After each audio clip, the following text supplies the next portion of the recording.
Aqui eu coloco dois gráficos, né? A evolução natural da bronquiolite viral aguda, com e sem fisioterapia. É exatamente a mesma. Eu fiz um copia e cola para fazer esse post, tá? É exatamente a mesma evolução da doença. Por quê? É um processo viral que a gente não tem como mudar o curso desse vírus. A gente vai ter lá sintomas leves que vão piorando, piorando, piorando, até chegar num pico e depois vai tendo remissão desses sintomas e isso demanda um tempo, geralmente ali de cerca de 7 dias. Então, por esse período, o paciente vai ter sintomas, o paciente infectou, já era, não tem muito o que a gente fazer, né? O papel da fisioterapia não é esse.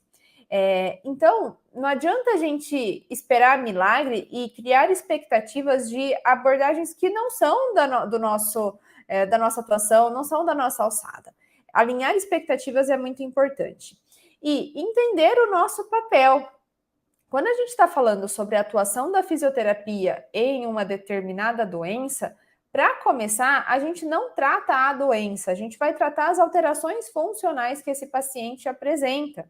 Mas, se a evolução natural da bronquiolite é a mesma, esse paciente sendo submetido ou não à fisioterapia, por que a gente faz físio? Por que está tendo essa grande demanda? E quem está ali no campo de batalha, muito provavelmente está vendo a importância da fisioterapia nesses pacientes, seja domiciliar, ambulatorial, seja dentro de uma unidade de terapia intensiva, numa unidade de emergência, numa enfermaria. O nosso papel é muito importante para o desfecho desses pacientes. E qual que é a nossa atuação, então? Essa é a abordagem que eu quero trazer para vocês nessa live de hoje, essa discussão. Qual que é o papel da fisioterapia? E antes de mais nada, a gente precisa entender essa diferença. Uma coisa é a doença, outra coisa é a disfunção que ela leva o paciente a ter.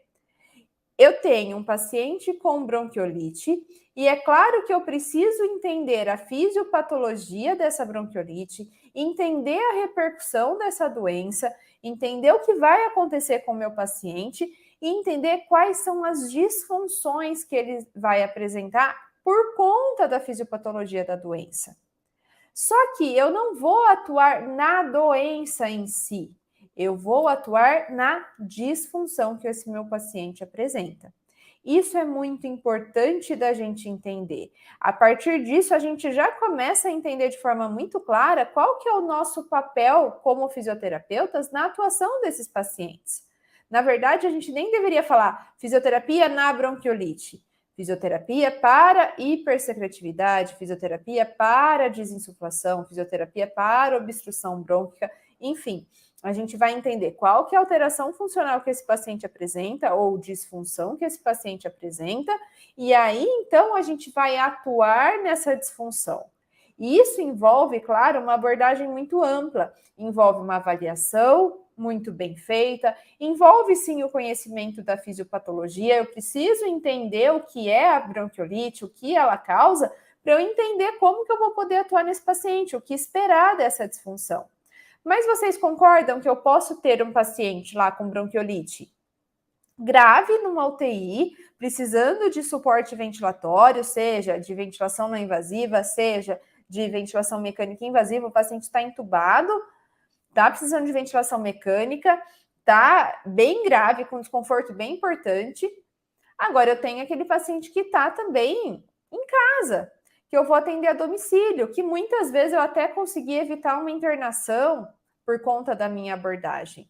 Os dois pacientes têm a mesma doença, mas eles não têm a mesma disfunção, a mesma alteração funcional, entendem?